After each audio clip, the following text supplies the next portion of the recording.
क्या अडानी ग्रुप फिर से मुश्किलों में फंस चुका है? हाल ही में यूएस सरकार ने अडानी पर ब्राइबरी और फ्रॉड के गंभीर आरोप लगाए हैं, लेकिन क्या यह वही अडानी ग्रुप है जिसने हर बार तूफान के बाद वापसी की है? और अब सवाल ये है कि क्या इस बार भी वह फिर से खड़ा हो पाएगा या फिर कुछ और बड़ा होने वाला है? इस वीडियो में हम जानेंगे कि इन आरोपों में कितनी सच्चाई है, क्या अडानी ग्रुप इस बार उभर पाएगा और आपको इन्वेस्टमेंट के लिहाज से क्या करना चाहिए? क्या अडानी के शेयर खरीदना सही है या अब टाइम बदल चुका है? जनवरी 2023 में जब हिंडनबर्ग ने अडानी ग्रुप पर बड़े आरोप लगाए थे, Adani Group companies continue to slide for a third straight session. $6 billion gone in a day.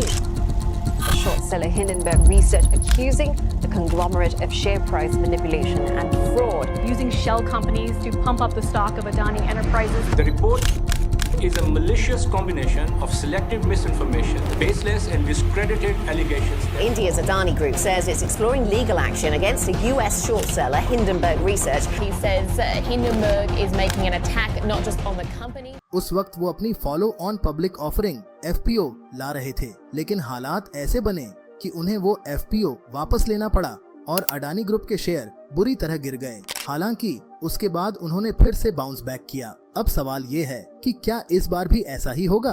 तो इस बार क्या हुआ है? यूएस डिपार्टमेंट ऑफ जस्टिस ने अडानी ग्रुप पर ब्राइबरी और फ्रॉड के गंभीर आरोप लगाए हैं। ये आरोप है कि उन्होंने इंडियन गवर्नमेंट ऑफिशियल्स को करीब $265 मिलियन यानी लगभग 2200 करोड़ रुपए की रिश्वत दी। ये सब इसलिए ताकि उन्हें लगभग 17,000 करोड़ रुपए मतलब $2 बिलियन का फायदा हो सके। खबरों के मुताबिक ये रिश्वत अडानी ग्रीन के सोलर प्रोजेक्ट्स के लिए दी गई ताकि उन्हें इंडियन गवर्नमेंट से ये प्रोजेक्ट्स मिल सके।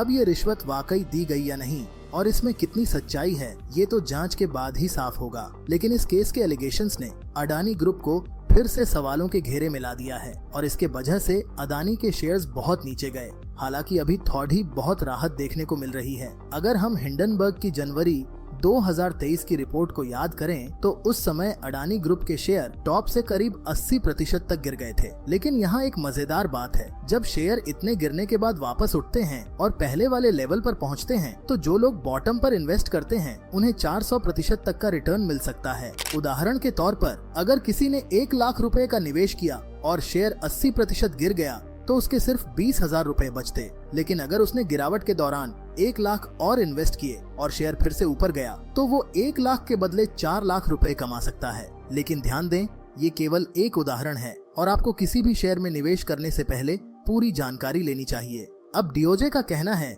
कि अडानी ग्रीन ने इंडियन गवर्नमेंट ऑफिशियल्स को रिश्वत देकर सोलर प्रोजेक्ट्स हासिल किए और इसके लिए उन्होंने अमेरिका और विदेशों से फंड जुटाया। डीओजे के पास कुछ एविडेंस भी हैं, जैसे स्प्रेडशीट्स, प्रेजेंटेशंस, मोबाइल डिवाइस और पेमेंट ट्रांसफर्स के रिकॉर्ड। अडानी ग्रुप ने इन आरोपों पर अपनी सफाई दी है। उन्होंने कहा है कि यूएस डिपार्टमेंट ऑफ जस्टिस ने खुद कहा है कि आरोप सिद्ध होने तक डिफेंडेंट को इनोसेंट माना जाएगा। यानी अभी अडानी ग्रुप इन एलिगेशंस को चुनौती देंगे और अपनी बेगुनाही साबित करने की कोशिश करेंगे। हम ये भी याद कर सकते हैं कि जब हिंडनबर्ग रिपोर्ट आई थी तो मामला सुप्रीम कोर्ट तक पहुंचा। कोर्ट ने कई पहलुओं की जांच के बाद अडानी ग्रुप के पक्ष में फैसला सुनाया था। इसके बाद अडानी के शेयरों ने बाउंस बैक किया। अब सवाल ये उठता है कि क्या इस बार भी अडानी ग्रुप इससे उबर पाएगा? इंटरनेट पर कई लोग इसे 90 के हर्षद मेहता स्कैम से तुलना कर रहे हैं, लेकिन यहाँ एक बड़ा फर्क है। जहां हर्षद मेहता शेयर बाजार में सिर्फ मैनिपुलेशन करते थे, अगर गौतम अडानी जी की बात करें, he is a real businessman. इनके बिजनेसेस रियल हैं। Adani ports, Adani enterprises, ACC, Ambuja cement और अडानी विल्मार जैसी कंपनियां चलाते हैं। आप NDTV का नाम जानते ही होंगे और फॉर्च्यून का तेल तो लगभग हर घर में इस्तेमाल होता है। इसका मतलब है कि इनके प्रोडक्ट्स और बिजनेस सीधा हमारे जीवन से जुड़े हुए हैं। यहाँ पर मैं साफ कहना चाहूँगा कि मैं न अडानी के फेवर में बात कर रहा हूँ और न ही उनके खिलाफ। और यूएस एलिगेशंस की भी बात करूँ तो उसमें भी न फेवर में हूँ और न ही अगेंस्ट। मेरा मकसद सिर्फ आपको एक क्लियर पिक्चर देना है ताकि आप समझ सकें कि आपको क्या करना चाहिए। अब बात करते हैं स्टॉक्स की।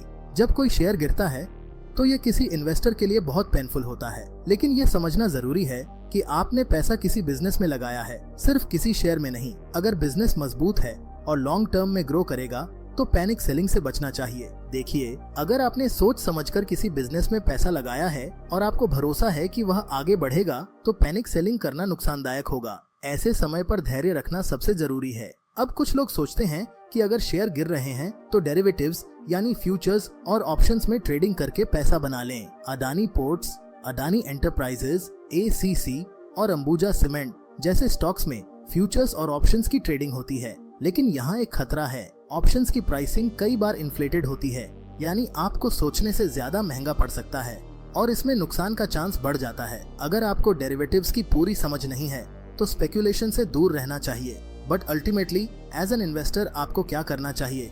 क्या आपको यहाँ पर खरीदना चाहिए?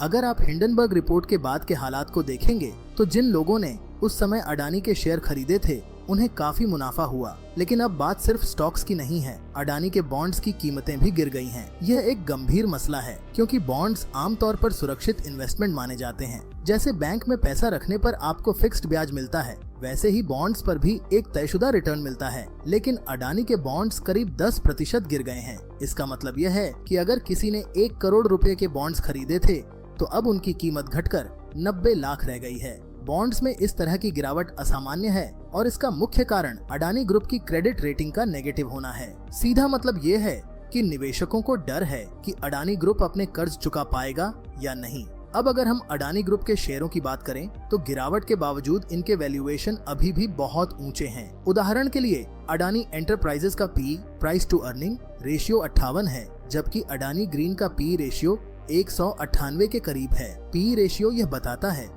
कि किसी स्टॉक की कीमत उसकी कमाई के मुकाबले कितनी ज्यादा है। PE जितना ज्यादा होता है स्टॉक उतना ही महंगा माना जाता है। इस वजह से यह जरूरी हो जाता है कि आप इन्वेस्टमेंट के पहले सोच समझकर फैसला लें, क्योंकि इन वैल्यूएशन पर कॉशन रखना बहुत जरूरी है। अब बात करते हैं उन आरोपों की जो अडानी ग्रुप पर लगे हैं। US डिपार्टमेंट ऑफ जस्टिस और securities and exchange commission SIC Adani group के खिलाफ ब्राइबी और फ्रॉड के मामलों की जाँच कर रहे हैं।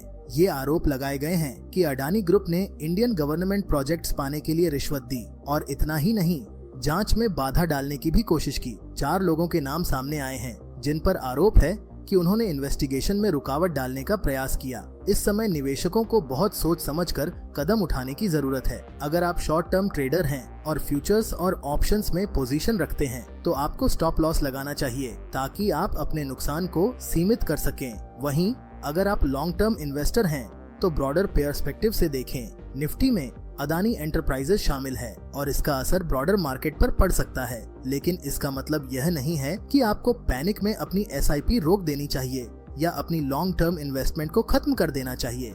लॉन्ग टर्म इन्वेस्टमेंट के लिए पेशेंस और समझदारी जरूरी है।